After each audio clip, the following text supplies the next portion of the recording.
Assalamualaikum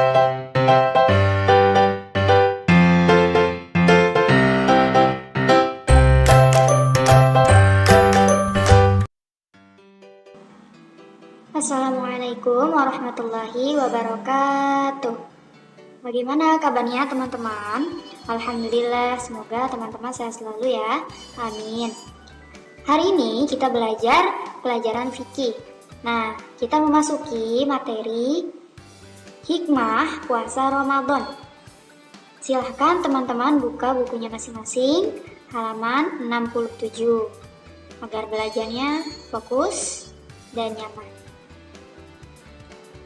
Sebelum kita memulai pelajaran hari ini, alangkah lebih baiknya memulai segala sesuatu dengan membaca Bismillahirrahmanirrahim.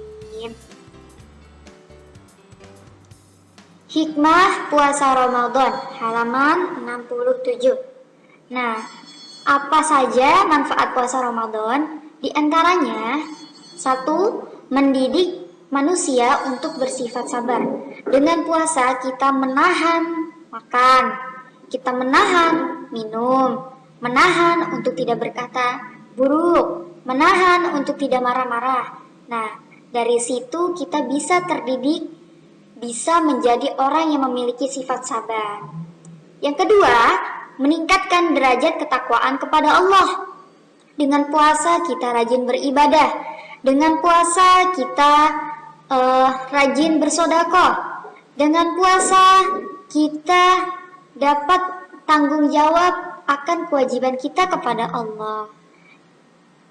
Yang ketiga, manfaatnya puasa menyehatkan badan. Nah, menyehatkan badannya di sini dapat mendetoks, membersihkan kotoran-kotoran yang ada di perut kita, yang ada di tubuh kita. Itu puasa dapat menyehatkan badan. Nah, ada tips agar lebih sehat dalam berpuasa. Tipsnya itu, kita harus cukup makanan dalam berpuasa. Maksudnya apa? Makan makanan yang sehat, minum yang cukup. Yang kedua, memakan makanan yang mudah dicerna. Yang mudah dicerna itu sayuran, buah-buahan, makanan yang tidak instan. Yang ketiga, tidak berlebih-lebihan saat makan, apalagi sampai kekenyangan. Maka teman-teman, kalau ketika berbuka puasa atau ketika sahur, berhentilah sebelum kenyang banget. Jangan sampai kekenyangan. Kalau kekenyangan banget, akan timbul rasa malas. Rasa malas dalam beribadah, dalam beraktivitas. Nah, hikmah yang keempat, menumbuhkan rasa kasih sayang kepada fakir miskin.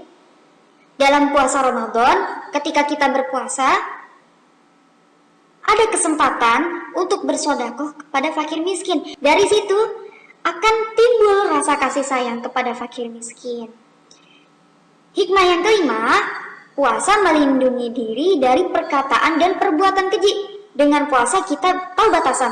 Oh iya, aku puasa, tidak boleh berkata kotor, tidak boleh berkata yang buruk, dan tidak boleh melakukan hal-hal yang keji alias jahat. Itu hikmah-hikmahnya puasa Ramadan. Pertama, mendidik sifat sabar. Kedua, meningkatkan derajat ketakwaan Allah. 3, membuat badan sehat. Keempat, tumbuh rasa kasih sayang kepada fakir miskin. Yang kelima, dapat melindungi diri dari perkataan dan perbuatan keji. Oke teman-teman, ayo kerjakan bersama-sama kegiatan siswa halaman 69. Oke, buka bukunya halaman 69, siapkan alat tulis kalian masing-masing. Nah, bagian pertama, pasangkan kalimat-kalimat berikut dengan kata-kata yang terdapat kotak di sebelah kanan. Di situ ada kotak, itulah isi jawabannya, kalian pilih yang cocok itu apa. Oke, yang pertama, puasa adalah menahan diri dari segala yang membatalkan puasa mulai titik-titik sampai terbenamnya matahari. Kira-kira mulai dari kapan nih? Maksudnya gitu. Mulai dari di situ pilihannya ada apa? Cari sampai terbenamnya matahari alias azan maghrib. Itu. Cari ya teman-teman, amat sangat mudah. 2. hukum puasa nazar adalah hukum puasa nazar itu seperti hukum puasa bulan Ramadan. Nah, teman-teman pasti tahu dong hukum puasa bulan Ramadan kira-kira apa? 3. Tanggal 11, 12, 13 Zulhijjah disebut hari. Hari apa kira-kira? Ada Miss kasih clue ya. Depannya itu dari T. Coba kalau ada berarti itu jawabannya. 4. Makan sahur sebelum terbit fajar merupakan titik-titik puasa. Nah, maksudnya kalau kita makan sahur itu termasuk apanya puasa? Rukun puasakah?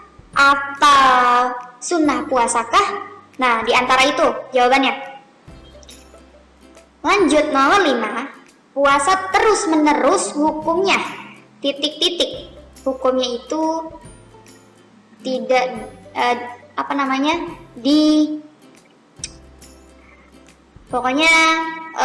tidak disarankan kalau puasa terus menerus. Dari M, coba kalian cari dari M jawabannya. 6. Dasar diwajibkannya puasa Ramadan yaitu dalam surat Al titik-titik. Depannya Al. Coba kalian cari. Surah apa kira-kira di situ? Nomor 7. Salah satu rukun puasa adalah kita wajib apa nih? Kalau puasa itu wajib apa dulu nih? Rukunnya itu maksudnya.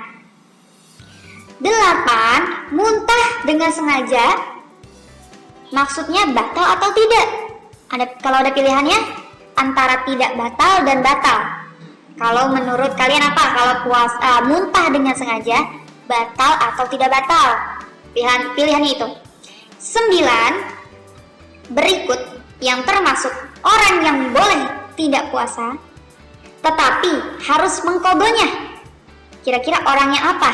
Kemarin kita sudah belajar nih orang yang boleh tidak puasa tapi harus mengqadhonya, antara orang yang musafir dan orang yang sakit dan orang perempuan yang haid. Antara orang sakit, musafir, kalau tidak perempuan yang haid. Kalau di kolom itu ada di antara yang disebutkan pasti ada. 10.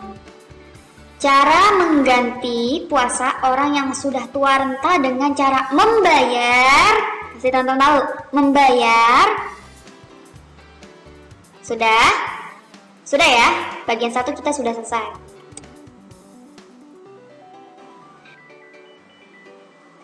Bagian 2, isilah kotak yang kosong sesuai urutan ayat Al-Quran dan doa. Kalau di buku kalian itu kotak-kotak, tapi di sini Miss titik-titik aja kasihnya. Nomor 1 itu surah Al-Baqarah ayat 183. Di buku ada bacaan surah Al-Baqarah. Coba dicari, pasti teman-teman ada dan tahu. Oke, lanjut. Misalkan baca, ya ayyuha amanu alaikumus siyam alal lazina la'allakum. Itulah surah Al-Baqarah. Kalian tinggal lanjutin aja. Nomor 2, doa berbuka puasa. Allahumma wa bika wa ala aftartu ya arhamar. Oke teman-teman, itulah bagian 2. Oke, kita lanjut ya. Bagian 3, carilah arti kata-kata berikut. Nah, nomor 1, hari tasyrik. Oke, misalkan bantukan hari tasyrik itu, tapi kalian cari lanjutannya. Hari tasyrik adalah 11, 12, 13, titik-titik. Ayo, kira-kira lanjutannya apa? 11, 12, 13, ini Miss. itu hari tasyrik. 2. Idul Fitri. Pasti kalian tahu Idul Fitri itu hari apa? 3. Musafir. Nah, misalkan bantukan, musafir itu orang yang berpergian titik-titik, jauh apa dekat. 4. Fidyah. Nah, fidyah itu berupa berapa liter beras?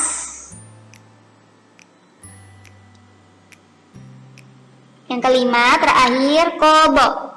Qadha itu apanya puasa? Kalau kita sakit, kita harus qadha puasa. Harus apa puasa? Harus kita apain? Nah, mudah ya. Bagian 3 sudah Miss bantuin juga. Pasti teman-teman tidak kebingungan lagi jawabannya apa. Oke, itulah materi dan tugas hari ini. Semoga teman-teman mengerti dan mudah mengerjakannya. Kita akhiri pelajaran hari ini dengan mengucapkan Alhamdulillahirabbil alamin. Kurang lebihnya Miss mohon maaf. Wassalamualaikum warahmatullahi wabarakatuh.